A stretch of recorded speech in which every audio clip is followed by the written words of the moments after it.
Hi guys! Ngayong araw na to ay gagawa tayo ng masarap na creamy mango float.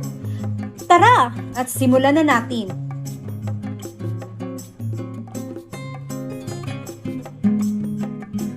Ito po ang ating magagamit na ingredients. Una, haluin natin ang condensed milk. Tapos, haluin naman natin ang all-purpose cream.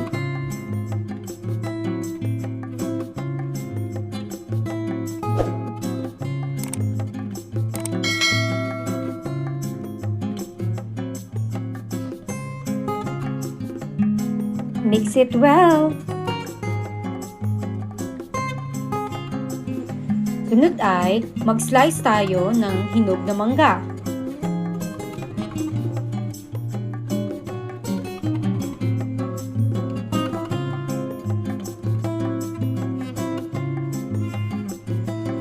Mas okay kung mai-slice mo ito sila into strips.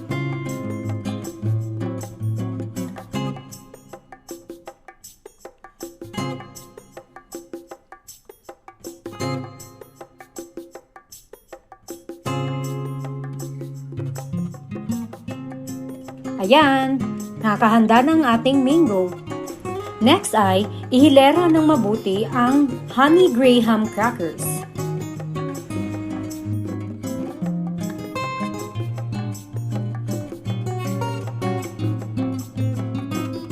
Ngayon ay ilagay na natin ang na-slice natin na mango.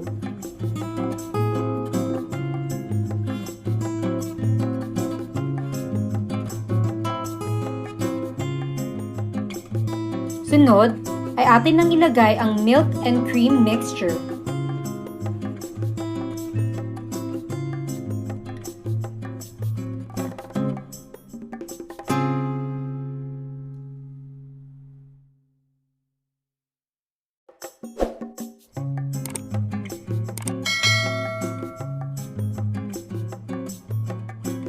Pwede na nating lagyan ng crushed graham crackers.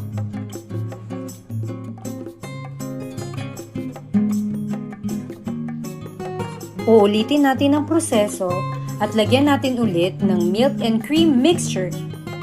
Lagyan natin ulit ng graham crackers. And then yung sliced mango. At ulitin lamang itong proseso na ito. So ayan, natatapos na natin ang last layer. Lalagyan na natin siya ng crushed graham crackers at lalagyan natin siya ng toppings na sliced mango.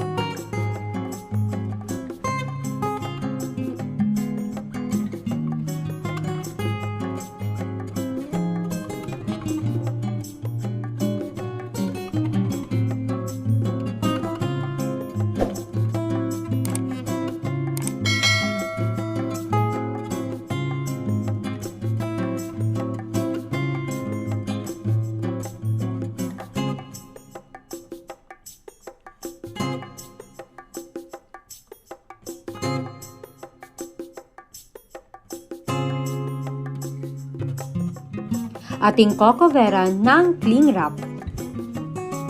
At pwede na natin tong ilagay sa refrigerator for at least 12 hours.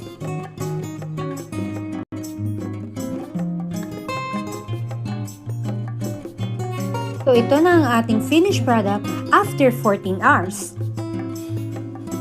At ito na ang ating creamy mango float. Enjoy! Don't forget to like and subscribe. Goodbye!